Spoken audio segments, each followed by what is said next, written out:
제가 가지고 온 주제는 가는 메신저 잡지 않고 오는 메신저 막지 않는다 라는 주제로 기존의 카카오톡이 가장 대표적인 우리나라 국민 대표 앱 혹은 국민 대표 메신저 이렇게 작용하고 있었는데 이제 젠지 세대들은 카카오톡은 좀 많이 이탈하고 이제 새로운 메신저를 받아들이는 추세라서 그 메신저들의 좀 공통점이나 특징들을 좀 분석해 봤습니다.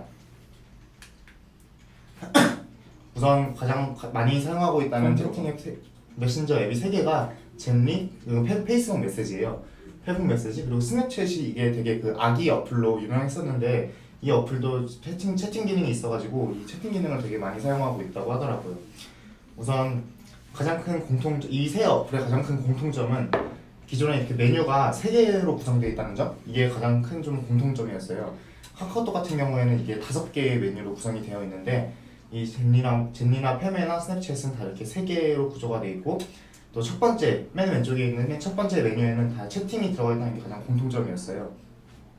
이 부분에서 보면은 카카오톡 같은 경우에는 친구, 채팅 이렇게 해가지고 친구가 먼저 나오고 그 다음 채팅이 나오는 순서인데 이 점이 제 생각에는 젠리나 페메나 스냅챗은 그 사용하는 유저가 봤을 때 맨 처음에 앱을 최초 사용했을 때는 당연히 좀 친구를 선택한 다음에 채팅방을 만들고 이렇게 사용하겠지만 이제 좀 어느 정도 앱을 사용하다 보면은 바로 친구를 찾아서 채팅하는 것이 아닌 그 기존에 있는 채팅방에 들어가서 채팅을 이어나가는 그런 습성으로 사용을 하기 때문에 저는 이 방식이 조금 더 앱을 오래 사용하고 앱을 더 길게 이 앱을 더 꾸준히 사용하게끔 하는 데는 이런 UI 구성이 더 좋은 방법이라고 생각했고 또 이제 그 점이 공통점으로 이 새 메신저에는 녹아들어 있었고요. 그 다음 이제 두 번째는 이제 채팅 UI였고 이게 채팅 내용이에요. 그래서 채팅 페이지 하나가 들어가 보면은 젠리의 첫 번째 채팅 페이지는 바로 이렇게 그 친구 목록이 아닌 채팅방 목록 형식으로 리스트업이 돼 있어요. 그거는 이 세 어플 모두 마찬가지고 무슨 얘기가 됐죠? 그게 더 좋다. 인싸네요. 실제로 이거 제가 젠리를 썼는데 제 아는 사람 중에 젠리를 쓰는 사람이 헤이즈밖에 없더라고요. 그래서 헤이즈한테 맨 처음에 제가 젠리라는 어플을 알았을 때 메시지 보내봤던 내용이고 그리고 똑같이 이렇게 젠리 페이스북 메시지 첫 번째 채팅창이 있다는 점, 이 점. 그리고 이제 두 번째 페이지에서는 각자 그 어플의 특징을 나타낼 수 있는 메뉴로 구성이 되어 있었어요. 그래서 젠리 같은 경우는 위치 기반, 상대의 위치까지 파악할 수 있는 그 기반이 가장 큰 특징이었고 그냥 자동으로 뜨는 거야? 내가 어디 그 사람이 어디 있는지. 어플을 맨 처음 사용할 때 그 앱을 사용하는 동안 뭐 블루투스를 활성화하시겠습니까? 뭐 이런 걸로 이제 위치 정보가 다 제공이 돼요.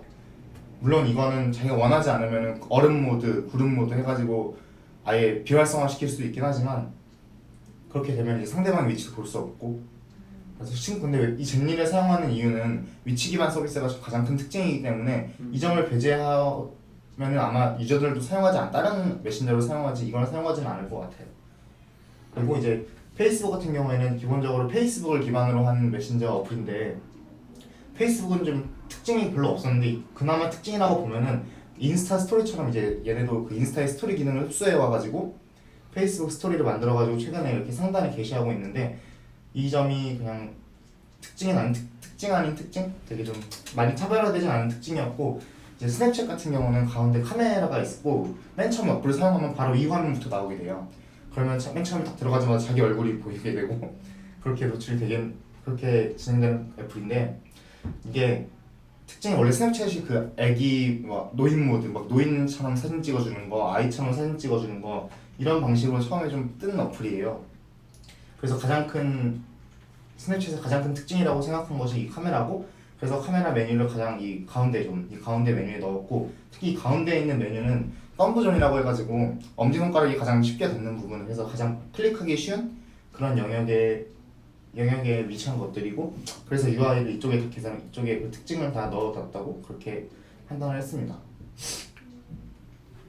그리고 세 번째 같은 경우는 젠리, 페메, 스냅챗 모두 둘러보기 좀 나만의 공간이 아니지 남들은 어떻게 사는지 남들의 소식을 접할 수 있는 그리고 혹은 나의 관심사와 연결을 시켜줄 수 있는 공간 그런 공간으로서 작용을 하고 있었고 젠리 같은 경우에는 이게 프로필이라고는 하지만 실제로는 뭐 내 프로필을 조회해본 사람이 누구인가 누가 날 가장 많이 조회해봤는가 특정 기간 동안 그런 기능이 좀 접목되어 있었고, 페메 같은 경우에는 내 원래 페이스북 계정 등록할 때 내 관심사, 뭐 내 출신 학교, 내가 관심 있는 채널 이런 거를 통해서 나와 좀 연관되어 있는 뭐 조직 그런 데 바로 페메를 보낼 수 있게, 여기 들어가면 이 페북 계정은 나오지가 않는데 그냥 이 사람들의 바로 이 계정에 바로 페북 메시지를 보낼 수 있는 그런 시스템으로 구성되어 있었고, 스냅챗 같은 경우는 약간 디스커버라고 불리는데 이 세 번째 메뉴 이름 디스커버예요. 근데 이 디스커버는 틱톡이랑 저는 별로 다를 게 없다고 생각했어요. 틱톡처럼 이렇게 인스타 스토리 같은 짧은 스냅 영상이라고 해야 되나?